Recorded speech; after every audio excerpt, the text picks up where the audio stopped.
Atenção! Começa agora uma teleaula de materiais do curso profissionalizante. Você vai assistir a teleaula de número 4. Bons estudos!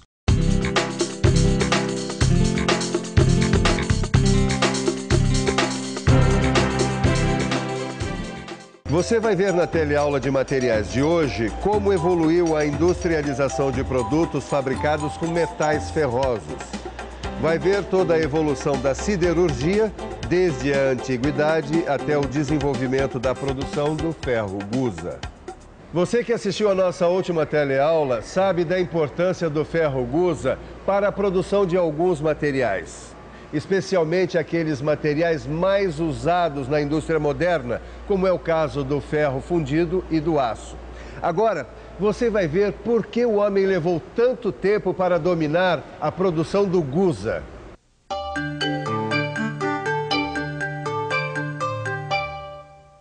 Vale a pena conferir a composição do ferro gusa.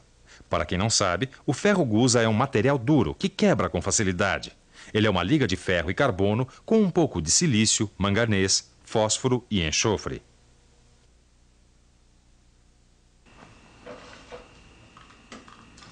Ué, você não tá gostando? Não, não é isso.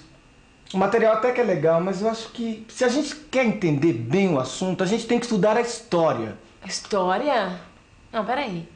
O nosso negócio aqui não é o profissionalizante. O que esse cara quer com história? É, dona Neuza, a gente tem que estudar a história da evolução do material como gusa através dos tempos. Senão a gente vai entender tudo pela metade.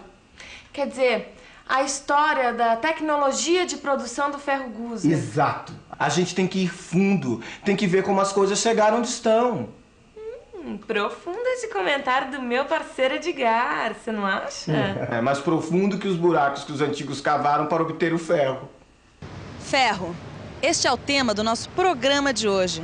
Você vai ver uma reportagem sobre a história da produção do ferro através dos tempos, até chegar a ser um dos principais materiais da vida moderna. Uma história que vai do buraco no chão ao alto forno. Os pioneiros da indústria do ferro viveram há uns 1.700 anos antes de Cristo. Foram os hititas, um povo lá do Cáucaso.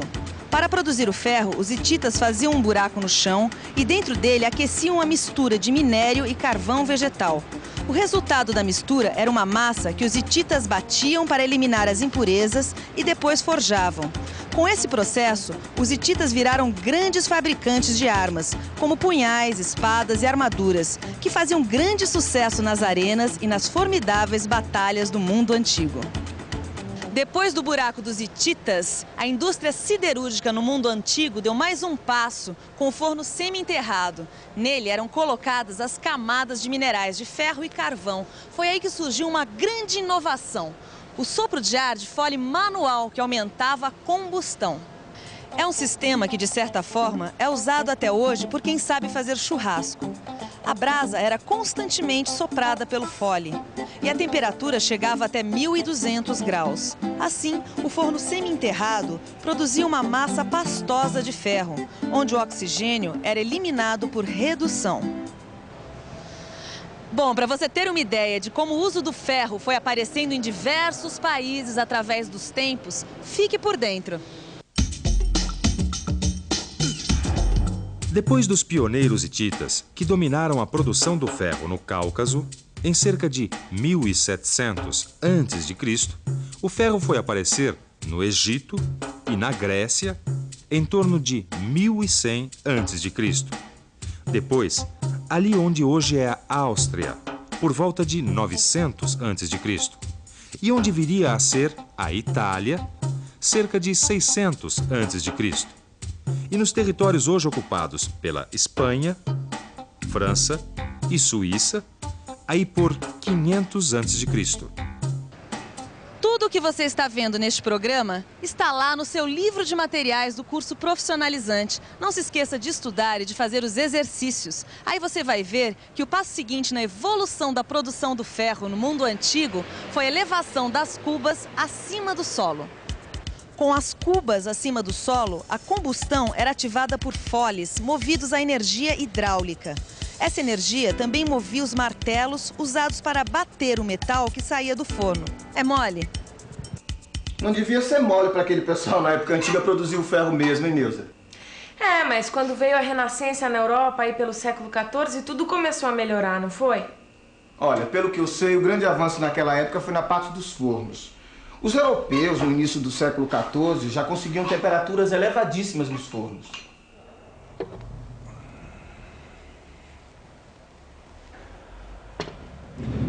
Sabe o que foi que ajudou o pessoal, naquela época do século XIV, lá na Europa, a conseguir temperatura bem mais alta nos fornos?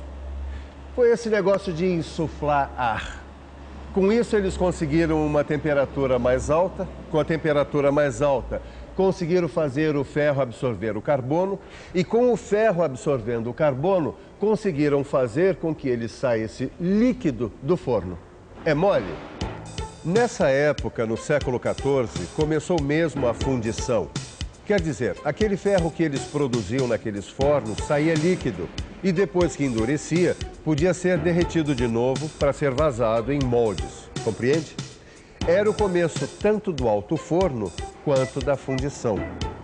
E com o alto forno, o que foi que aumentou também, além da temperatura? Hein? Quem respondeu produtividade acertou em cheio. O alto forno não só aumentou a produtividade, como também permitiu a introdução de novos processos de produção, como esses que você vai ver agora. Os novos processos que surgiram na história foram a trefilação e a laminação. Você vai conhecer de perto a laminação com uma reportagem especial lá na Cosipa, que é a Companhia Siderúrgica Paulista. Vamos conversar agora com o Marcos, que é engenheiro de processo. Marcos, explica pra gente como é o processo por laminação. A laminação consiste na conformação mecânica dos metais para a obtenção de perfis, chapas e bobinas.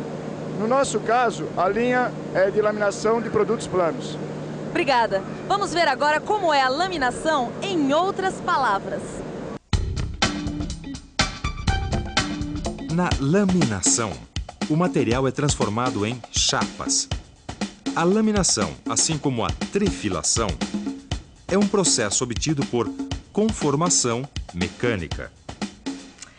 Muito interessante, Edgar, muito interessante. Valeu a pena mesmo estudar a história da coisa, a evolução da produção de metal através dos tempos, né? Não falei que ia ser legal? Falou, Edgarzinho, falou mesmo. Só que a gente esqueceu de ver uma coisa. O quê? O problema ecológico, meu amigo. Eu lembro de ter visto isso num livro um dia. Todos aqueles fornos funcionavam a carvão de lenha. Você já imaginou o que isso significa? Significa que eles queimaram lenha de florestas e mais florestas naqueles fornos. Isso mesmo. E com o tempo começou a faltar madeira.